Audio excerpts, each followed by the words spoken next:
waaw ñun dey génération tirailleurs la ñuy wax tirailleurs yi ña ngi ko créé 1857 premier régiment tir sénégalais Faidherbe ba moo ko créé Ndar Sénégal rek ñoo ci nekkoon moo tax turu tireur sénégalais ñu jàpp ko amuloon beneen xeet ay Sénégal rek ñoo njëkk a def régiment bi Ndar camp baa nga fa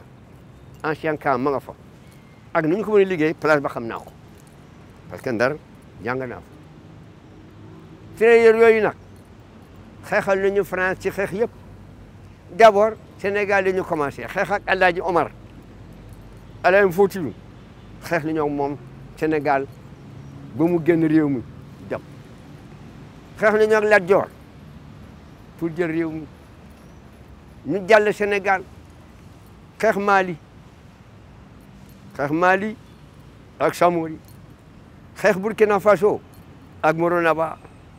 xeex Madagascar moom première test de bi jóge Ndar xeex Rabamen bu Madagascar xeex Dahomey dégg nga de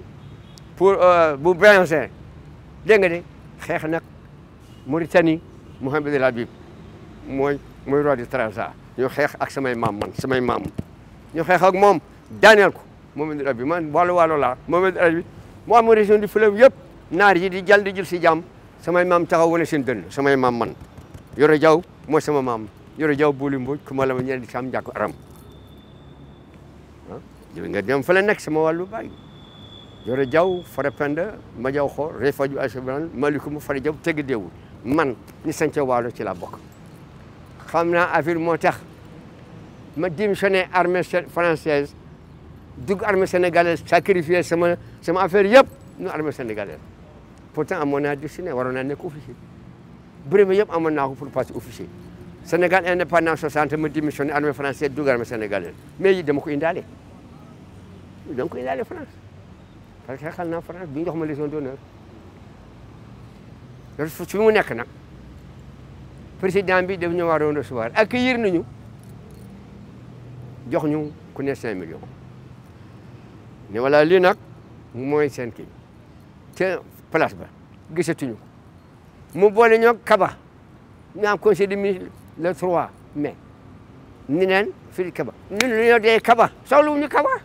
soxla ñu ministre Kaba ñun moom dañu soxla Macky Sall dañu soxla footballeurs yi bu ñu gagné coupe du monde recevoir na leen jox leen ku ne 50 millions xaw ma ñaatal jox leen kër jox leen oto bërekat yi ci lamb muy accueillir leen jox na xaalis bu dul jeex ancien tirailleurs yi nga xam ne ñoo mujj ci tirailleurs yi ki ci gën a mag 97 ans la am Mor Diop man Yoro Diaw maa ci topp 95 ans ñu ci gën a suufee at 90 ans lu ñu am recevoir ñu mu ne ni ñu ministre recevoir ñun li ñu soxla Kaba soxla wuñu ko ñun Macky li ñu soxla mu recevoir ñu wax ko suñu soxla mu yàgg nañu muñal ku romb 90 ans day xam nga ni sore na de